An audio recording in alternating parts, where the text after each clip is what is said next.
Hello বন্ধুরা, আজকের আমি বানাচ্ছি টক দই শুক্তো। তো টক দই শুক্তো বানানোর জন্য এখানে আমি টক দইটা চিনি দিয়ে দইটাকে ভালো করে ফেটিয়ে নিয়েছি।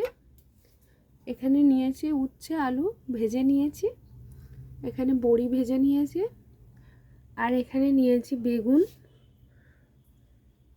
শসা, পটল, আর নিয়েছি এখানে ধুদুল।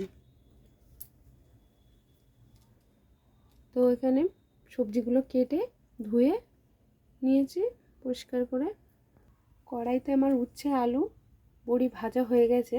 ওই তেলের মধ্যেই আমি এখন দিয়ে দিচ্ছি, এখানে নিয়েছি শুকনো লঙ্কা, তেজপাতা, আদা আর রাঁধুনি। তো আমি এখন এখানে ফোড়নে দিয়ে দিচ্ছি।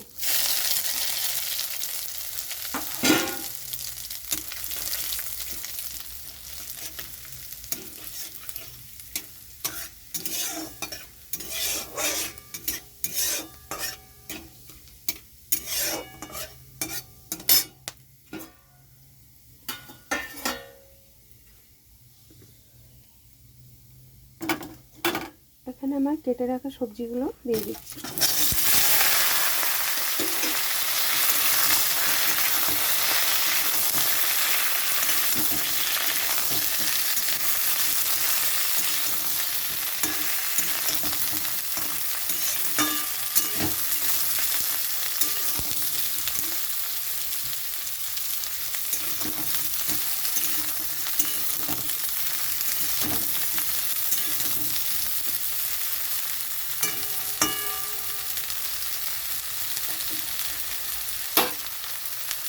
তো এখন আমি এটা চাপা দিয়ে রাখছি কিছুক্ষণের জন্য।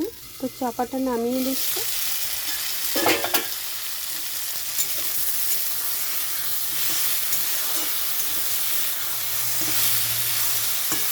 সবজিগুলো ভাজা হয়ে গেছে। এখানে আমি পরিমাণ মতো নুন দিয়ে দিচ্ছি।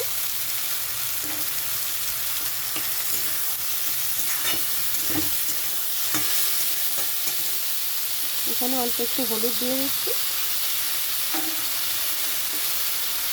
এখন ভেজে রাখা আলু আর উচ্ছেটা দিয়ে দিচ্ছি।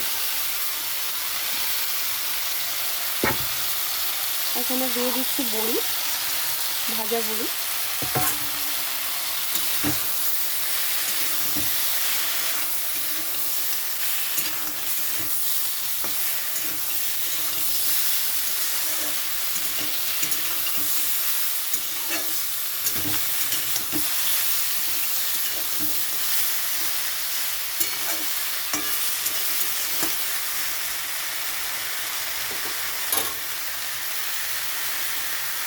আরও একটু চাপা দিয়ে রাখছি।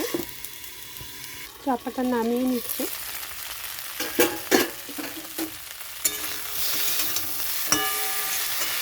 তো এখানে আমার সবজিগুলো সব সিদ্ধ হয়ে গেছে, সব কিছু সিদ্ধ হয়ে গেছে। এখন আমি এখানে 1 চামচ ঘি দিয়ে দিচ্ছি।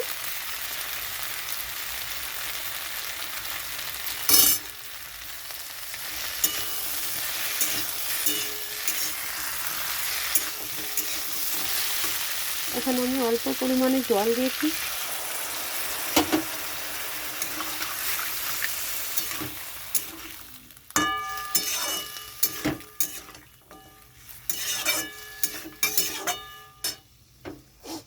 জলটা দেওয়া হচ্ছে বড়িটা সিদ্ধ হওয়ার জন্য, তার জন্য একটু জল দিয়ে, পরিমাণ মতন জল দিয়ে আমি এখন এটা আর একটু চাপা রাখবো, গ্যাসটা কমিয়ে।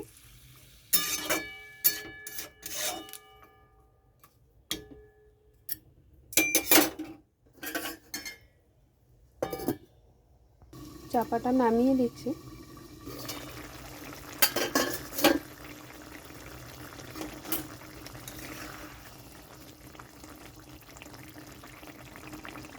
বড়িটা সিদ্ধ হয়ে গেছে। এটা চাপা দিয়ে দিয়ে সবজিগুলো এরকমভাবে গ্যাস কমিয়ে কমিয়ে রান্নাটা করতে হবে। এখন আমি গ্যাসটা বাড়িয়ে দিচ্ছি।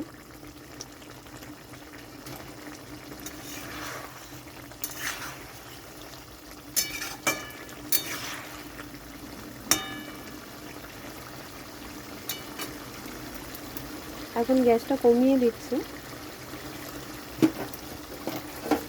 এখানে আমি দিয়ে দিচ্ছি টক দই।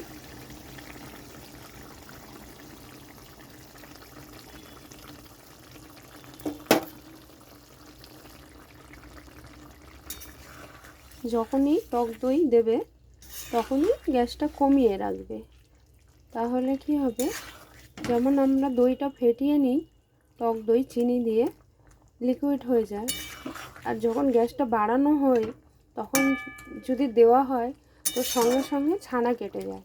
তার জন্য আমি যদি কমিয়ে রাখি তাহলে এটা ছানা কাটবে না।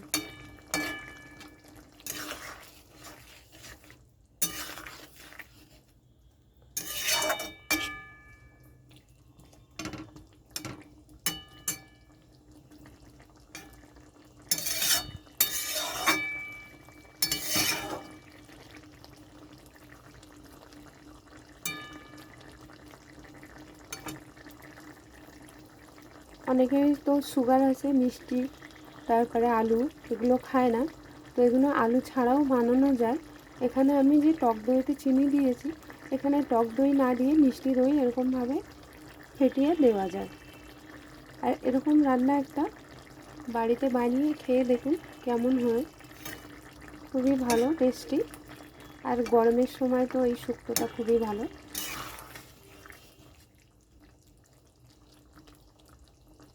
তো এখন আমি একটু গ্যাসটা বাড়িয়ে দিচ্ছি।